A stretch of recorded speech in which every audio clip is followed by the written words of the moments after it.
I'm sharing with you here a tag album that I've made using Dusty Attic Chipboard, and I am going to share a series of videos with you showing you exactly how I made these tags and how I decorated and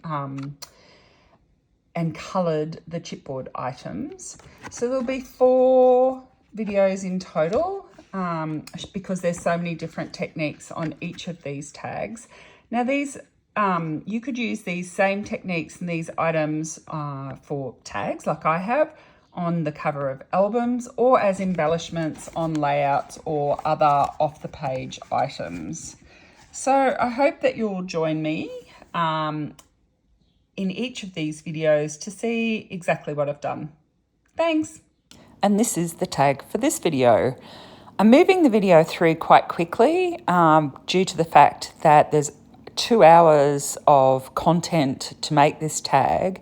So I have sped it up quite quickly, but each step takes a reasonable amount of time, so you should easily be able to see what happens. Plus, you can actually slow the videos down in YouTube if you need to slow down a particular step.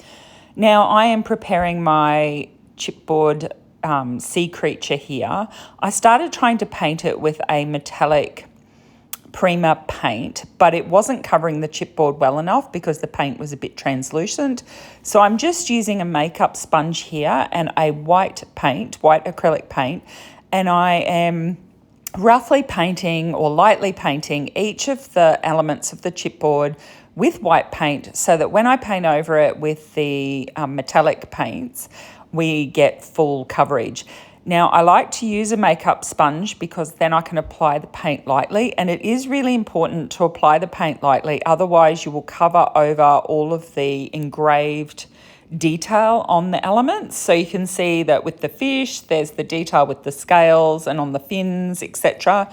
And if you paint this too heavily, you will fill in those lines. So you'll see here I am using a craft knife and I am just running it down some of those lines where even using a makeup sponge I applied it a bit too heavily and I filled in the lines. So before the paint could dry hard, I just use a craft knife and quickly scrape the paint out of those engraved lines. So I'm now using that makeup sponge again, and I'm back to a Prima metallic paint. So this is an apricot-y orange colour that I'm doing the base of this sea creature with. So I'm just, as I said, getting that makeup sponge, applying it over the body. I'm not, because this is quite a light colour, I'm not leaving out the eye, for example. I haven't painted the teeth because that's easy enough for me to miss. I'm doing the little fishing line thing out the top of its head because this style of fish, an anglerfish, does have one of those fishing line things. That's how they attract their prey. So I'm just doing a second coat of paint on this to make sure I've got plenty of coverage because I don't want any of the raw chipboard or the white painted chipboard to show through. These paints are really, really beautiful. They have the most lovely metallic sheen to them, and I think they're really, really perfect to use with these mechanical sea creatures. So I'm just using my heat gun here to dry the paint so I can move on to the next step, which is a bit of gold paint, which I am using to paint the little light bulb that's at the end of the fishing line, so just so that it glows gold. And then I'm going to move on to a pearl coloured paint, which I am going to use to paint the eye. So I'm painting the pupil in a really solid white, and I will come back and do the white part around the eye, not as heavy, so it will actually be a very pale apricot-y orange. So I'm also doing the teeth with the pearl paint. I will do a number of coats of this pearl because it is not particularly opaque. And so to get the necessary opacity on the teeth so that they show up really white, I will actually paint quite a number of coats onto those teeth. So you can see I'm coming back again and doing a second coat there. You can also see that I've done the outside of that eye. Now, there's a whole heap of detailed photos at the end of the video where you'll get close-ups and you can see much more detail that I have painted onto this sea creature. Now, I've got a darker sort of reddy pinky colour that I am painting the skeleton or the detail with that goes over the body part. So these chipboards are so good because they have multiple layers so that you get depth and interest, and it makes them a lot easier to paint. So this is like the detail of the skeleton to go on top of that base layer. So this reddy pink colour will go over that peachy orange colour, as you can see, and it will highlight like the eye, and it will give detail into the fin, and we'll also do a tail piece in a minute. And it's what makes these chipboard creatures just so unique and interesting to work on and use as elements in your off the page or scrapbooking items. I absolutely love painting these up, and they're not difficult to paint either. So I have done a second coat on that, and I am going to paint a little bit of a metallic, it's like a black charcoal. So I'm putting some of the detail onto this skeleton. I'm painting the eye. I'm also doing some more of the skeleton that'll be layered over the top, and also this is a ring that goes around the eye. So just giving a second coat on those items so that the colour is nice and opaque. Doing the eye again, and some more on the teeth as well. It did sink a little bit into the chipboard, and as it dries it becomes more translucent. So you can see there that that's really coming together now with the skeleton over the base layer. And I've forgotten to do the extra tail piece, so I'll have to come back and do that in a minute. But just drying this, just so that when I lay it on top, it's not going to leave any marks of paint that hasn't dried. So you can see there that the black goes around the eye. Need to paint up the tail, which I'll do in a minute, but I'm just going to rub a little bit of gold wax. So this wax is also from Prima. I love these waxes for using with chipboard. They easily go over the acrylic paint. So it's just adding a little hint of gold shine to the skeleton. And I will come in and, so I'm just fiddling with this. You can see how the pieces are going to come together. I'm deciding whether I'm going to paint the tail the same colour or whether I'm going to do another colour. I've decided to do it that same pinky red colour. So I'm just going to paint that on the tail, though I did add a little bit of a dark purple to it just so that it's got a little bit more depth of colour.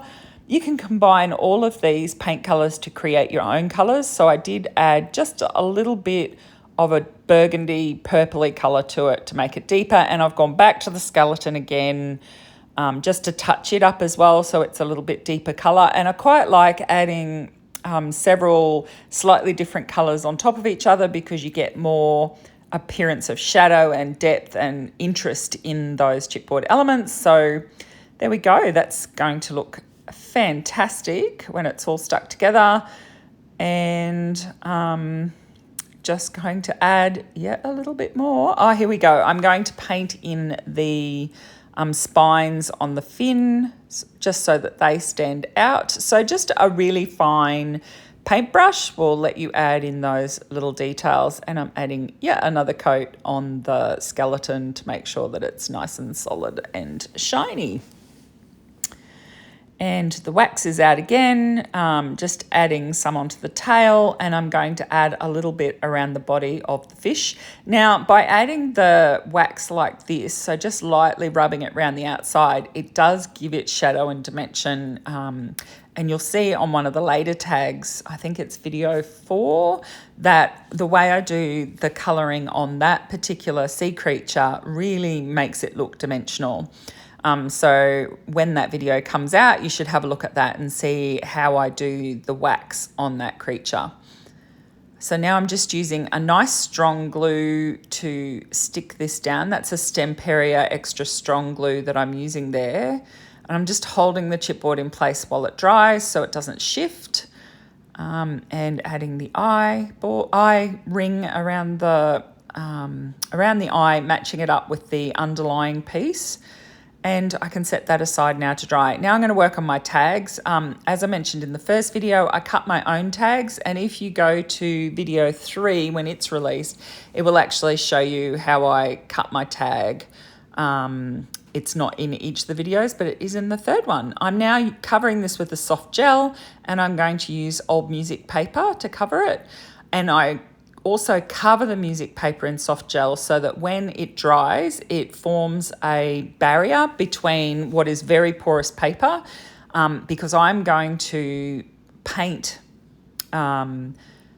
with inks and sprays over that paper, and if I didn't seal it, it would be so porous and it would just immediately absorb the inks in, and I wouldn't be able to shift them around. And you get the really nice effects with distress inks by moving them around with water. So I am using the gold wax directly onto the chipboard now. Now the wax gives great coverage. Again, don't apply it too heavily at once because you'll end up with wax going into the negative spaces.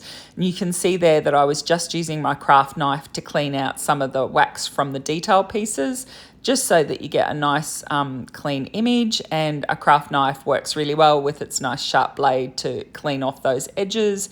So the tip is several layers, not too much at a time, will give you a lot better result than trying to put too much on at once, which you'll spend heaps of time then cleaning up the mess that sticks in the little notches and stuff. And this chipboard is very detailed.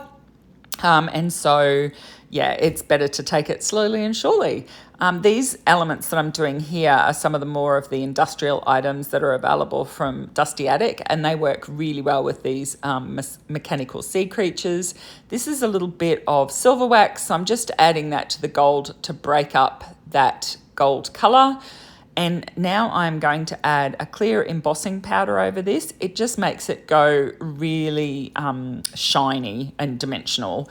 You wouldn't have to do this if you don't want to, or you could use something like Dimensional Magic to do this with, but the benefit of doing heat embossing is that it goes completely dry immediately, whereas if you use Dimensional Magic, obviously, depending on how thick it is, it can take some time to dry. I'm just going to hit this with a heat gun, and you can see that it's giving me a beautiful shiny metallic finish on these items. Again, detailed photos at the end where you'll be able to see these items up close. I have added a little bit of texture paste through a stencil. Here you can see the broken up lines. Sorry, I forgot to record that, but it is just a texture paste through a simple stencil just to add another element of interest into that background.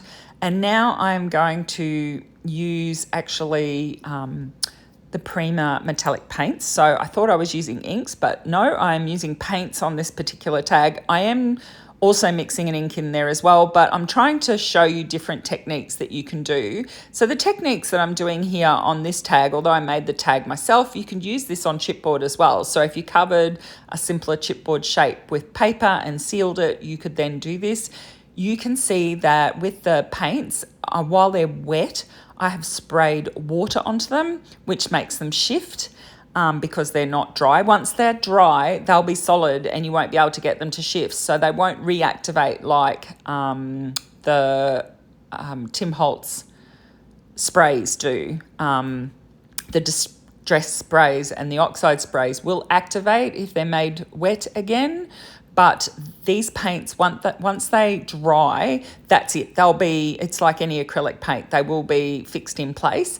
But the benefit is when they're wet, you can add water to them with a brush or your finger, move them around. And I've tried to create a real water-like finish.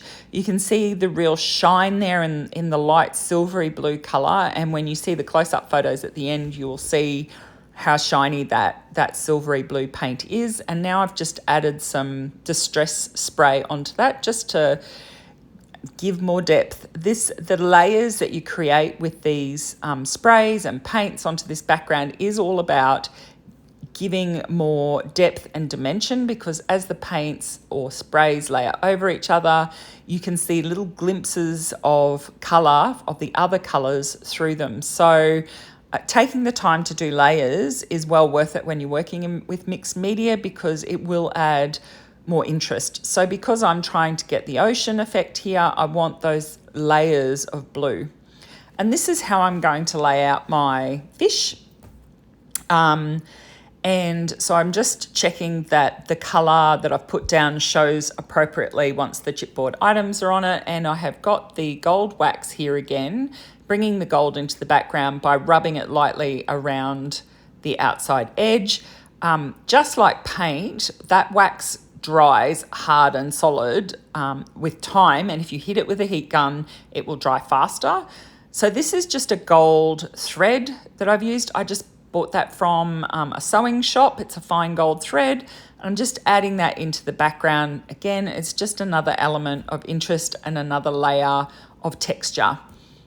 Again, strong glue, sticking down these chipboard pieces. I think a couple of my edges might have come up here, so I'm just sticking it down to make sure it's not going to shift around, and also sticking down that gold thread.